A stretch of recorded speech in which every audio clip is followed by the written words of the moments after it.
Hey everyone, Greg here with Science Studio, and yes, this thing is kind of in the camera way. You're facing this way. You usually face from over there. You're facing that way, but the camera's a little different because the video is going to be a little different. But this is the Blue Yeti microphone that I reviewed a few videos ago. I do have that hooked up currently to a Neewer, I guess is how you say it, microphone stand, and then I have a pop filter in front of that. So that's what you're listening to currently, and I will be using this from now on. Of course, you won't be seeing this in most cases. The video camera will be over there, and I will make sure this is a bit higher, and the gain I'll turn up a bit more so that the sound is still fairly clear. But with that being said, this video is a bit different. A lot of you have complimented me in regards to my video editing qualities and how things look very professional when I upload them. Being that we only just started out 3 months ago, and I really don't have much to my disposal. Really, just this is really all it in the studio. And I appreciate those compliments. I do want to kind of pay tribute to those comments that I've received by showing you how I edit videos. So let's go ahead and get started.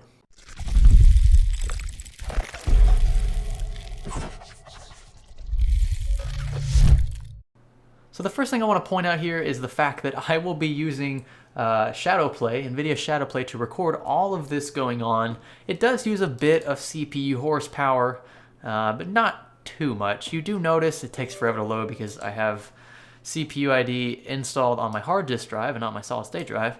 But you can see here that my temperatures are relatively stable. And while Shadowplay is running in the background, we're getting around 10 to 15% CPU usage among all 4 cores on this 6600K. So I wanted you to keep that in mind while we go through this entire tutorial. The video editing software that I use, if you didn't already know beforehand, is Adobe Premiere. I highly recommend Adobe Premiere. What I wanted to say though about Nvidia Shadowplay, the fact that this is going to be recording in 21:9. So this is my LG ultra wide monitor. The problem with that is most of you only have 1080p monitors, or at least the monitors in the 16:9 aspect ratio. So what I'm going to do is basically cut off the entire right side of this video from now on. I'm going to try to edit everything over on the left side of the screen. So if things are cut off or something doesn't look right, it's because I'm cropping this to just 16:9 for the sake of most of your, I guess, video sources. So with that being said, we can go ahead and start a new project, and we can name this project SCST, and then I always select Capture Format HDV. It just makes your videos look a little bit better. Go ahead and click OK. And then it's going to throw us into, okay, this is what I was talking about here. I'm going to drag this. I hope that's about 1080p. That looks about right. Drag it right here. This is the blank canvas. This is where the magic happens, ladies and gentlemen. And this right here is pretty much where everything goes down here in the studio, all in this application right here. So we have Adobe Premiere Pro. And first thing that I like to do, I'm going to slide this over just a little bit because I'm going to get this Science Studio folder here. First thing I like to do is drag in most of my stock footage. I don't have much currently because I don't have the space for it all just to be stored. I don't have a NAS or anything like that. So most of my data is upload and then dump. I dump all the data that I previously used just because the videos are already on YouTube and I'm not really concerned with keeping a lot of my footage. So what I'll go ahead and do is throw in a little bit of a mix of clips here. These are from the original Skylake PC build, the RGB build. We're gonna let's throw in 2 or 3 of these clips. Some aren't very quick at all. This is a clip of the screen for some reason. Okay, so yeah, so now we have basically our core clips, and you can see right now it's streaming in full. If your CPU is not very powerful, I recommend dropping that to half or a quarter. What that's going to do is basically reduce the resolution of the image as it plays. So you can see right now it's actually playing at 480p. 540p, excuse me. It's playing at 540p right now, and then if we drop that again to 1/4, it's going to play at whatever 1/4 of 1080p is. When you drop this resolution down here, you're going to save yourself a lot of trouble if you're using an especially weak processor. No offense there, it's just if you have a weaker processor, that's what you got to do. I usually stream at half, but for the sake of this video, I want you guys to see everything in full detail. I'm going to stream it at full. The CPU should be able to handle it. One way to test how strong your CPU is just scrub. Do something like this here. If you're getting a lot of lag and delay, well, that means that your CPU is having a very difficult time keeping up with what the heck you're doing here in the application. So you can give it a test or two, try it out. Now if I drop it to 1/2, things are going to be much more responsive. of course, because the CPU is only rendering effectively half the video quality, half the detail. So I'm gonna go back to full. Now, I have these clips here, right? And they're usually accompanied by an audio set, but this audio set is from it's from my camera. It's the shotgun mounted microphone atop my Nikon D5100. So this is kind of like my backup now because I have the Blue Yeti microphone currently, but in most cases I will just use the stock audio, or I will use audio that I have made myself through Audacity. Now you can see here I am currently recording what I'm doing. So Audacity I would use to record my audio footage, and then I would save this. So I would go up here and I would hit export audio. I would export it as a .wav document, which is a very high bitrate document, music file. And then I will drag that over here into Adobe Premiere under A2. And then once it's over in A2, I will basically synchronize everything. So you have to align all of the different voices, but I keep A1 here so that I know where to start. That way I hear an echo. And as long as it's a pure echo, that means that I've overlapped the audio successfully. Then I can just mute this audio. And then later on towards the end of the editing process, I will delete this line altogether. Of course, by unlocking this one first so that I don't delete that. And then, yeah, bring that over. So that's what would happen if I had audio footage, I was going to say, but if I had an audio file that I would overlay here if I was just, talking, if it was narration, voiceovers effectively.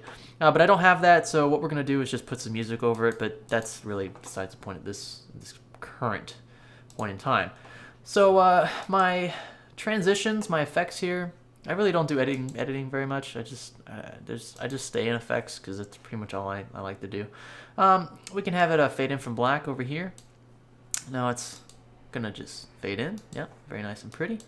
I should probably zoom in a little bit, that way you can see. So this is how long the transition will take place. You can of course extend this, and it will take much longer for that transition to elapse. You can see it's slowly fading in from black. So yeah, you can do that. And then we have other transitions over here between stock footage. So okay, this is what it'll say when you don't have enough media in between clips to fade. That's not a problem though. It's gonna say the same thing. It's just gonna manually do it itself. You can see here it's gonna fade on over, and then it'll do the same thing over here. Fade on over. There we go. Nice. Camera's all rocky. Usually I would just edit that stuff out. So let's go ahead and do that. Right here we have pretty still clips. So what I'll do is take the trim tool and I'll trim it. Of course we're going to lose that fade to black transition, but that's not a big deal. Go ahead and put another one in there. Okay. I'm going to get a lot closer. That way you can see that. Okay, so it's going to fade in from black and it's going to be pretty still. And of course at this point I would be talking about the computer, blah, blah, blah, blah, blah. And then at some point I'm going to cut it. So I'm going to pause it and I'm going to slice it. And then I'm going to determine what's good. So this is a still shot too. So we'll stop it right here. Then we're going to right click and ripple delete all of that good stuff. Actually not good stuff at all. And then now we have another still shot, still film of the computer, the fan's turning. And we'll stop it right here. Don't need too much. Actually it started to wobble at the end there. We'll scrub it a bit to the left. Okay, trim that. Let's check, see if we got anything else over here that's worth including. That one's nice, but I want the one with the graphics card. Where's that at? There we go. Okay, right there. Delete all this good stuff. When you hit ripple delete, by the way, it's going to pull everything into the area that you just deleted. That's quite nice. And up to right there is pretty good. Now we're going to delete this remaining clip. I'm going to throw that cross dissolve back in. Okay. Now you can see that once we hit play, we're going to have a very smooth, well not smooth, but it's just going to split between clips. It'll look much more professional than it did when we just were editing the raw footage. So the end result is much cleaner and looks much more professional. And if of course you wanted to add cross dissolves there, you could do that. I like to use cross dissolves. You could also use film dissolves. Either one, in my personal opinion, they look great. So I'll just mix it up. We'll do one cross and one fade. This is the original clip. Look at that fade. Yeah, look at that. Pretty nice, huh? And then the film dissolve, I believe is the second one. Look, they look almost the same. Film dissolve actually looks a little better in my opinion than cross dissolve. but yeah, it's just up to you. So yeah, that's that. We'll have another fade. It's a little rocky. We're gonna cut that out. Okay. Then we're gonna have, now this one was the pull out, so we're gonna have that edited, crop that out, and then we're gonna slice this back in. Let's see. Oh yeah, look at that. Not the smoothest fade away, but it'll do. Now that screen is rocky, so we're gonna say, yeah, that's good. Okay. Throw that film dissolve back over there. So it's gonna fade from here.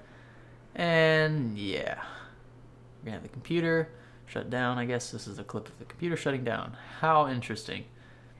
Okay, so let's assume that what we have currently is what we're satisfied with. This is what we want to put. This is the bulk footage of what we want in our upload, in our YouTube upload. So with that being said, what I like to do next is typically I'll hop into our Science Studio folder and I will import some music. Now this music is this is the more recent music I've been using in most of my videos. Beat Your Competition is the name of this song here that I pulled off of the YouTube library. I'm gonna edit it, or not edit, I'm gonna crop it right here. You'll see why in a sec. Then I'm gonna go ahead and delete the rest of that. Then I'm gonna come up here to, not audio effects, but audio transitions, crossfade, constant power. This is gonna let our audio fade in and out. Okay, and then I'm gonna slice it right there again. And I'm gonna do another transition. You'll see why again in a second. So what I like to set my audio to is about, it's not gonna let me do it right here. I like to just do this manually. About 31, about right. And then it's gonna, of course, transition up. So this is basically gonna time up. So once we end, once our last piece of footage ends, it's going to increase in audio volume, just by the way we set it up. There are other ways to do this. This is just the way I do it. And then we're going to pull all of this over. We're gonna make room for something special, and that is our Science Studio intro. This is the intro that I've been throwing into all of the most recent videos of mine on the channel. Ripple delete so we can pull it all back together. And then let's go ahead and give it a listen, shall we?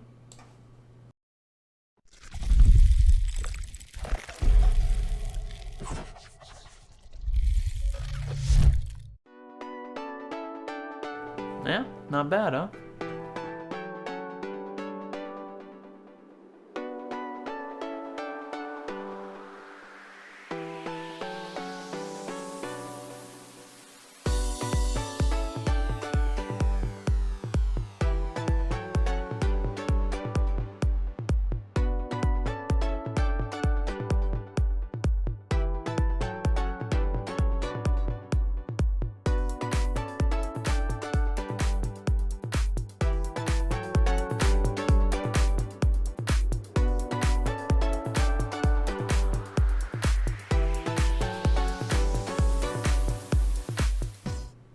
Yeah, so that's that.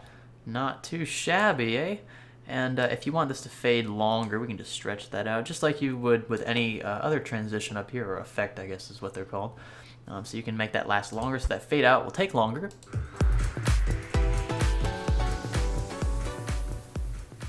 Yeah, so a much more steady fade in that case, not too bad. So with that all in mind, that all being said, we're going to do one final thing, and that's create an ending title. I don't like to do anything very complicated at this point because, well, to be honest, most of you probably don't even watch the videos all the way through. You probably just stop 3/4 the way through or something like that. So all I put here is just an SCST and center it up. I always use the same font preset. It is, in case you're wondering, 1 second here, it's not technically centered because this box goes down a bit further. A little higher. Okay, right there. Yep, so that's good. But the font preset I use is this one right here, Poplar Black. Poplar, sometimes it's Rosewood Black, but whichever one's, usually it's the first one. They look almost identical. I really don't know why they're two different font types. But yeah, that's the one I always use. That's the one I use for my title clips, my little title thumbnails for the videos, and also what I tend to use most of the time within videos if I have access to Adobe Premiere. And then once that title is created, we hop on over here to our project and we'll find our title and we'll go ahead and drag it. We'll make it stretch the length of our ending little split here. And then we'll do a nice and steady dip to black right there, and then another dip to black towards the end. Let's stretch that one out a bit more so it's not too quick. And we'll go ahead and do it for this one too. So there we go. Now, our ending credits.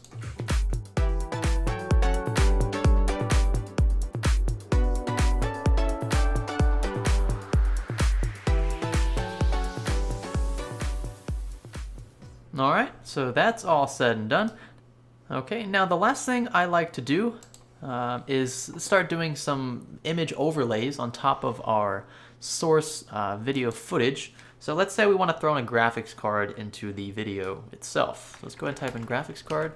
Now be careful here. Some of these pictures will be copyrighted, or you'll run into some problems with ownership rights and all that good stuff. So be careful what you put on YouTube videos and whatnot. Okay, so we have this one right here. This is an Asus, what is this? Poseidon GTX 780. So that's Republic of Gamers, very nice one. This isn't the newest, but it'll do. Let's save this into our, so we have Science Studio folder, and we have a picture folder, subfolder. Throw that into there, pull up our folders. Okay, so it's right there. Now, this is what I like to do with these photos because I don't like the white backgrounds, and on top of that, most of them aren't in the 16:9 format. So I will open this with Paint.net. If you don't know about Paint.net, go ahead and check them out. Very safe, user-friendly painting application. Select this magic wand tool here and click that white background. Go ahead and hit the delete button on your keyboard and then take out any of those extra white spaces that may have lingered around in the process here. That one over there, a little sneaky thing. Get rid of that. And that seems to be it, that little section right there. I'm not going to worry about it. That's too particular. Okay, so we have that. Now, if you have deleted a background from an image, and it's basically not a square or a rectangle, what you're going to have to do is save as, and then you're going to want to change your save type to PNG. If you save it as a JPG, your background will remain white, not blank. As a PNG file, the background will be removed, and all you will see in whatever source or whatever application you inject this image into will be the graphics card with no background at all. And that's exactly what I like to do with Adobe Premiere. So this image right here, this is the original JPG file. I'm going to go ahead and delete that. Don't need that anymore. And we're going to drag this image to the V2, which is one step above our base value. And you can see, boom, there it is. Now, this image is way too big, takes up too much space, and ultimately has nothing to do with this video. But that's okay, because we're going to shrink this graphics card by using the scale tool under the video effects control tab. We can shrink it. Check it out. We can rotate it. Yeah. We can slide it up and down, left and right. You can actually do this with the clicking tool. I don't like using that though. I like using these tools over here. And then let's see. We'll rotate it. That looks pitiful. Let's do it like that. Yeah. Okay. We'll have it right there, and then we're gonna put it over in the corner. Okay. And now pay attention to this bar right here. This is going to tell the program how long to show this image. So if we just played it with where it is right now, right? It's gonna pop up and then disappear. Now, the cool thing is you can actually take these effects overlays and you can apply these to second, third, and whatever tier video footage you would like to add into your final product. So we'll just do a film. Well, let's not do a film. Let's do a cross dissolve. Cross dissolve fading in, and then let's slide it further back so we can extend it a bit, and then cross dissolve fading out. Now, at this point,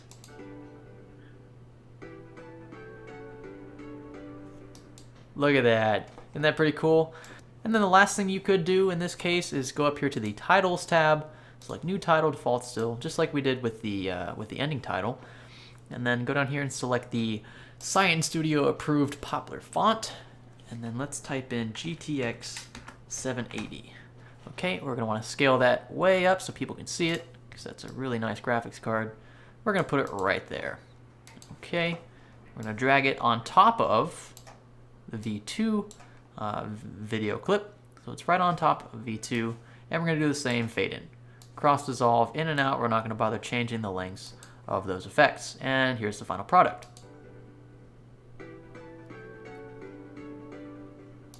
Yeah, not bad. If you want to extend it, Boom, easy as that. Boom, easy as that. They're gonna still be synchronous. Isn't that cool? Okay, so let's go ahead and watch the final product. Also, remember to save everything that you do. After every big step, I recommend coming up here and hitting save. Adobe will autosave, as you just saw, but it's periodic. You can change that when it saves, but if you have it saved every 15 minutes or so, you'll be okay. These projects usually take me about an hour to 2 hours to edit and upload to YouTube. So that's pretty much everything. Of course, there's much more. There's much more footage, and there's an extra layer of audio that goes into the actual videos that I'll upload, especially this one. This one's gonna have a few overlays, but that's pretty much it. Now let's go ahead and watch the thing all the way through once more, so you can see, I don't know, the end result of what we've just done here.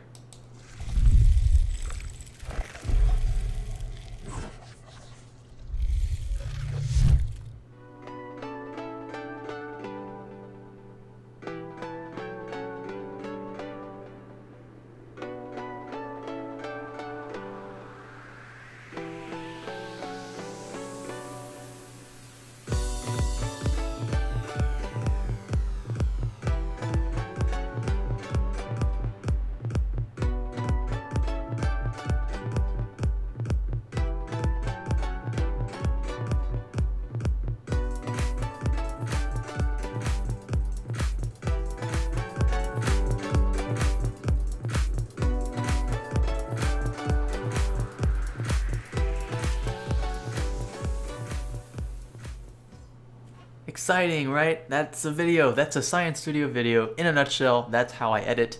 So I appreciate the compliments. Thank you for letting me know that you think I've done a good job. I hope to only improve with my Adobe Premiere Pro skills. If you have any tips for me in particular, go ahead and let me know in the comments below. One more thing before I go though, however, I want to show you the presets that I use to export my media.